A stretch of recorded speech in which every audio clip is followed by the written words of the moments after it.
Okay, we're going to talk about the Bunny Ranch case, which you can find a story about from Tom Humphrey at Nooga Radio on Facebook. It's a story about a divorce case out of Hamilton County, and the parties are not named, but are given in the heading of the action, the styling of the case, CWH versus LAS. So we have CWH is one side, and LAS is the other side. And it's fair to call this the Bunny Ranch case. And what is in the best interest of the children? Is it in the best interest of the children for them to stay with their mom, who is a whore at the Bunny Ranch, and whose activities, while legal in Utah, are not really in view. They're not in fair keeping. They're not approved of by the Tennessee Supreme Court in its September 6th ruling. I'm hearing about this just now. The matter was filed in the high court by the clerk on the 19th, just a few days ago. So that's why we're hearing about it only now. And it is a child custody case that has some, well, is it spicy language? Well, maybe it's not, the language is not spicy, but the ideas of the case are. And the people involved in this case, I think, spent a fortune. If you read the back and forth, summarizing who filed what, when, where, and the claims made, and the petitions going up here and there. It's a very complicated and expensive case, probably running past a couple $100,000 to litigate between the two parties. It mentions in the opinion, in procedural history and facts, it tells about the dating relationship which began in 2008. The mother gives birth. The woman gives birth to the older child, PH. Then they moved. She moved to Chattanooga and resided with her mother. The father came 2 or 3 months later in 2009, lived with the mother, and then the father cared for PH, the child, as a stay-at-home dad. They have a younger daughter, VH, born in June of 2010. The dad found employment. The parties shared parenting responsibilities for the children. And in November of 2010, bad things began to happen to this couple. The relationship deteriorated, the judge's report, and then the parties separated. The mother planned to relocate to Ohio to pursue a master's degree to facilitate the move. They entered into a parenting agreement in May of 2011 to account for the big distances. The mother was given as the primary residential parent. The dad given 144 days of parenting time per year. So the dad has a claim of 144 days in these children's lives. The mother went ahead and moved to Ohio, and then the children remained with the dad until the end of the summer, and then they went over to live with her. But things happened in this woman's life, and the story kind of breaks, if you will, in 2013. The mother indicated that she's working as an independent contractor in social work.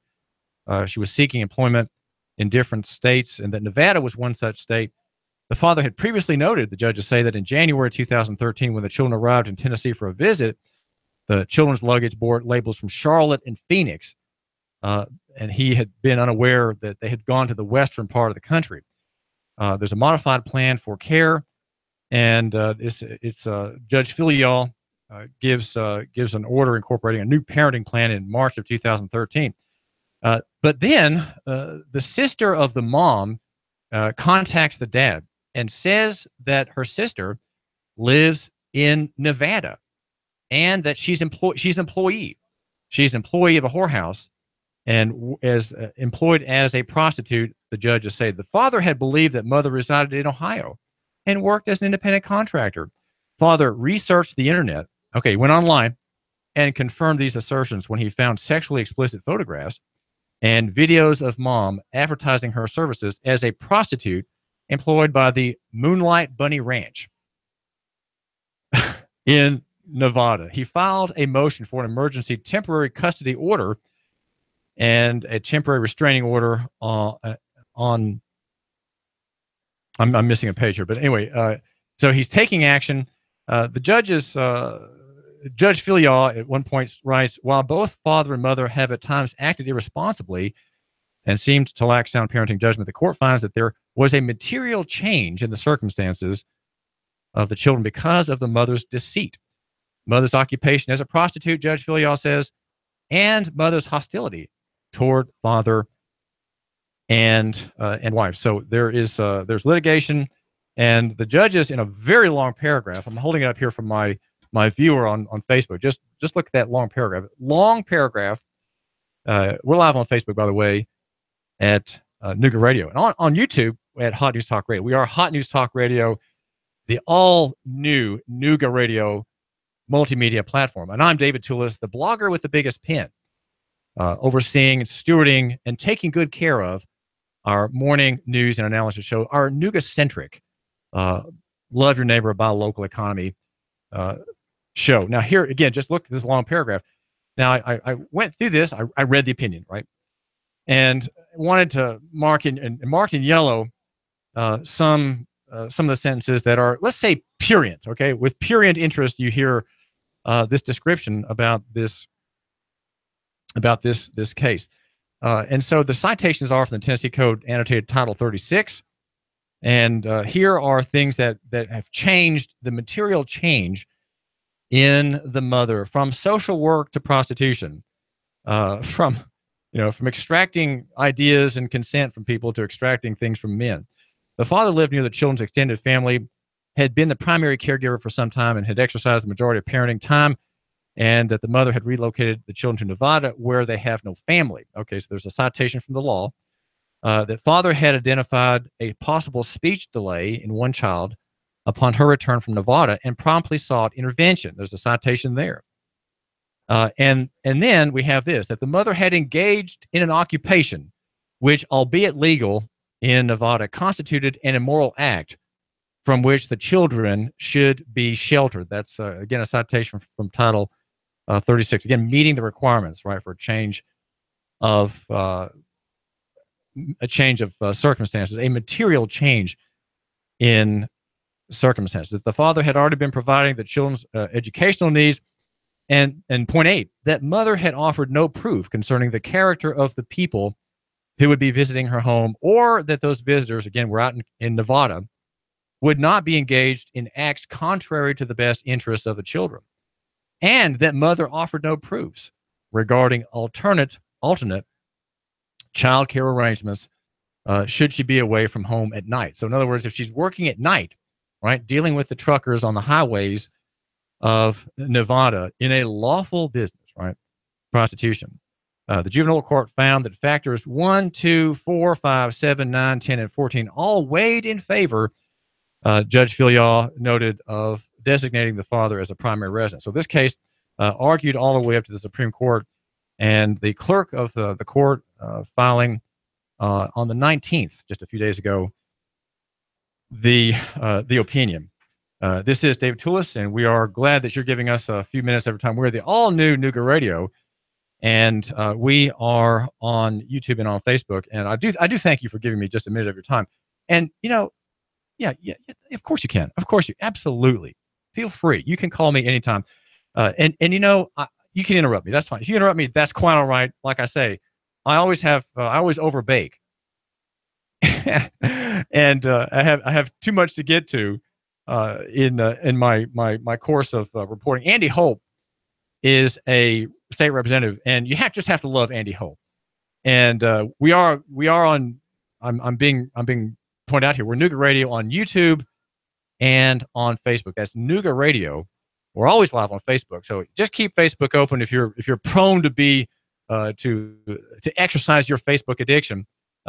Keep it on our page and have us open, and tune in. You can tune in while you're doing the various dreary things that radio lets you do with better mood. And this is David Tulis calling you live on the David Tulis Show. What's on your mind? Well, no big surprise here. The Tennessee Supreme Court filled with a bunch of hypocrites. Boy, this is interesting as a single dad who raised his daughter for many years, but I don't know that I'm going to side with the dad on that issue, because prostitution is legal in Nevada. And doesn't the state of Tennessee have to recognize that, as they recognize homosexual marriage in Nevada or New York. I mean, talk about hypocrisy. Now, if we're going to go down that down that path, down that golden path, and judge people as to whether or not they can raise their kids based on where they work, what about those that work in an abortion clinic? That's not immoral. How about those that work for the Internal Revenue Service that impose their will upon patriots and cause them damage with illegal acts? What about all of Congress? If you work for Congress, you give up your kids. I mean, being a whore is the least offensive to me. And she's engaged in illegal activity, and that doesn't harm anybody. And if you're in Congress, you're saying. I mean, to overcome my argument, let me hear this. I think Mike is making a great case. This is David Tulis, and we're hearing from our favorite Confederate, you might say, Confederate Mike. And so the question is, if the judges are being hypocritical, or the claim is that judges in the Supreme Court are being hypocritical to accept that a whore, a former Tennessee Chattanooga woman who had gone into whoredom for profit in Nevada at the Bunny Ranch is somehow unfit to be a parent, unfit to have custody of two children. The claims of custody having been given by Judge Filial here in Chattanooga, and then affirmed by the High Court to the dad, who was just an ordinary dad. In fact, he had the virtue of being, for a time, a house dad in overseeing that marital union, which broke up, and then the children. And this is David Tulis. And the question from Mike is, well, then you're saying that's wrong. That these children should be with the mother who's prostituting herself to truck drivers and drive-through executives at this ranch in Nevada. What about people who work for abortion clinics where they kill babies? Yeah, how is it that the judge? Yeah, that's a great point, Mike. How is it that the judges in a custody dispute, when they find out that a woman, say in Knoxville, is involved in the slaughter of baby girls who are black, that he doesn't say, well, this is an atrocious crime and sin, and you should not be involved in killing people. You're not fit to be a parent. You're not fit to be a parent. You know, the judges should say that. I guess you're not saying that being a prostitute is not immoral and not really a terrible influence, but you're saying if they apply that standard there, they should apply it elsewhere. Of course, here we are, Mike, you and I are kind of engaging ourselves in wishful thinking, right? I mean, we have, this is, talk radio, I think, is often full of wishful thinking. Hang on. My left hand doesn't know what my right hand is doing. Here I am on the controls, and keep me off the controls. Keep me off. And the question is, why are judges saying that whoredom is a bad circumstance for a woman to have children and to have custody of them, but not an abortion clinic worker, or not, let's say, a woman in a custody battle who works at Chuck Fleischman's office, right, the congressman? Are they not involved also in a kind of pork factory process, which is in the end immoral? Well, I think the difference there, though, is that working for a politician may be immoral in a larger sense, but it's not personally immoral, and you're not exactly committing a tort, a wrong, or a sin by being employed by a congressman. Well, then the question is, well, what if Chuck Fleischman were not a conservative pro-lifer, right? What would it be like if we had a Chattanooga congressman who was a pro-abort liberal? What about his rival for the office? She's a doctor, and yet she's follows the Democratic theme in many ways, right? She's a progressive. What about her? Would she have right of custody of children if she had them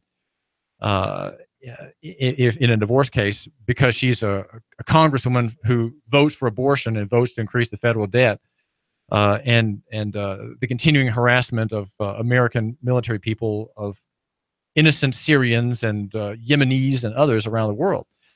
Well, good question, and I'm going to leave it there just for a second, and because I wanted to get this in on my note. There's a good website that you should follow. It's called healthimpactnews.com, and there's a story about vaccine injury deaths. There's a quarterly report given out from the federal government, the Advisory Commission on Childhood Vaccines under the Department of Health and Human Services. There's been a meeting, and it was on December the 8th, and what comes from this gathering is a report on vaccine injuries. There's a federal law that's called the National Vaccine Injury Compensation Program, passed in 1986. That gives the pharmaceutical industry carte blanche, you might say, the white card, total say so, total freedom on many injuries done to the people without having to be personally or corporately liable for offenses. So the payouts are from this fund. And the story at Health Impact News says that 85 cases were listed in December 2017 report, specifying the vaccine, the injury, and the amount of time the case was pending before settlement. 71 of the 85 cases were for injuries due to the flu vaccine. Okay, so you have mortal and serious physical injury from the flu vaccine, all going into this government-run scheme, and not going to the issuers, the manufacturers of these inoculations. The most common flu vaccine injuries are CIRVA, which is shoulder injury related to vaccine administration, and GBS, which is to say Guillain-Barré syndrome. While shoulder injury related to vaccine administration may not sound serious, the story says, it can lead to very serious complications, including chronic pain. CIRVA can lead to intense, prolonged pain, limited range of motion, and shoulder-related injuries, such as adhesive capsulitis or frozen shoulder syndrome. The story tells of one man who entered the hospital because of shoulder pain and was dead 6 weeks later. It should be noted that this report from the DOJ has fewer settlements than past reports we have published. This does not mean that there are fewer vaccine injuries being submitted to the court. Quite the opposite. The court is simply overwhelmed in the number of petitions currently being filed. The process is very time-consuming and takes clerks away from special masters, thus slowing down the entire process. With 2 special masters retiring this past summer, the court is very backlogged right now. So if you have a vaccine injury from flu and you have to make a claim for some thousands or $500,000 or $250,000, you're going to have to wait a long time. It becomes an ordeal that the chart that accompanies this story suggests can go as long as 5 years. So you have 5 years of litigation in a government bureaucracy to get compensation for your flu vaccine injury. The court just hired a new special master. However, the special master will not be up to speed to adjudicate decisions for another 6 months. How does that sound for a federal bureaucracy where you are going to make good on your bodily injury because you got stuck, right? You got stuck. She will probably handle all the attorney fee motions until then. So it's a story about the vaccine court and the prospect of your being injured in it. Now, we have a courageous Democrat politician that we want to make note of, but in Pennsylvania. But before I do, just a quick word about Tom Holt. I mentioned him and didn't want to forget him. I've got a post by Representative, not Tom Holt, Andy Holt, Representative Andy Holt. You'll find it at our chief sponsor, that's to say Nooganomics.com. And it's about the traffic tickets that come in the mail. And he says that you should do what he always does, which is throw these claims against you from a debt collector into the trash. He says at Nooganomics.com that some of these claims against people who are traveling and have been snagged by the photo cameras are 5 years old. Just to be clear, he says non-payment of these citations will not impact your credit score, driver's license points, or insurance rates. Don't pay them.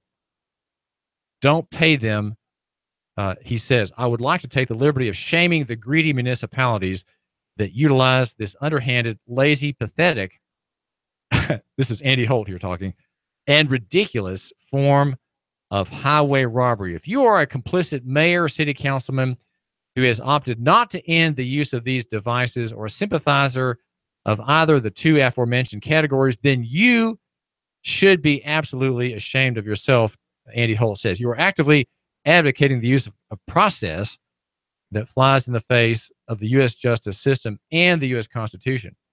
He says if you live in a town where these devices are used, it's time to clean house, politically speaking. Now, Red Bank has already cleaned its own house. It has gotten rid of the traffic cameras. Red Bank Mayor Roberts is trying to make it a more habitable place, and it has ended the abuse, which kept many people from going there. I would simply refuse to go through Red Bank. I would just avoid it like the plague, because I didn't want to go through these intersections where I was being effectively trapped, where my crime is, not laid against me by the officer, but by the camera. And so the town voted out these constitutionally offensive devices that track people, shoot a picture of them going through a red light, and then sending them the bill. That's at Nooganomics.com. Make sure you go there. And I think you should subscribe to Nooganomics.com and make note of important things that are touching how we think and how we should improve ourselves here in local economy and the free market. The Pennsylvania governor, Tom Wolf, is a courageous Democrat. He's vetoed pro-life bill SB 3 that let babies be killed even at the moment of birth by the good, merciful, and kind and loving abortion doctor. Currently, the United States is one of only 7 nations that permits elective abortions past 20 weeks, putting us in the company of human rights violators, North Korea and China. That's the Pennsylvania Family Institute saying in a press release. I'm getting this from lifesitenews.com. It's hard for me to comprehend children being intentionally ripped apart, literally, in the womb, while our finest children's hospitals in Pennsylvania are providing anesthesia and life-saving surgeries to babies in the womb. That's Chief Counsel Randall Wenger from the Pennsylvania Family Institute. So a courageous governor, a Democrat, vetoes a bill that would save 380 babies a year from the vacuum cleaner and scalpel interventions of a righteous and strong and good surgeon at the baby killing centers in Philadelphia and all around that great state, the Commonwealth of Pennsylvania, This is David Tulis. We need to get away from the ideas of commonwealths to free and independent republics. And with your help, I'll help shine the way in that direction. Stay tuned. David Tulis, Nooga Radio. The Tennessee Valley's news talk leader, Nooga Radio. Digital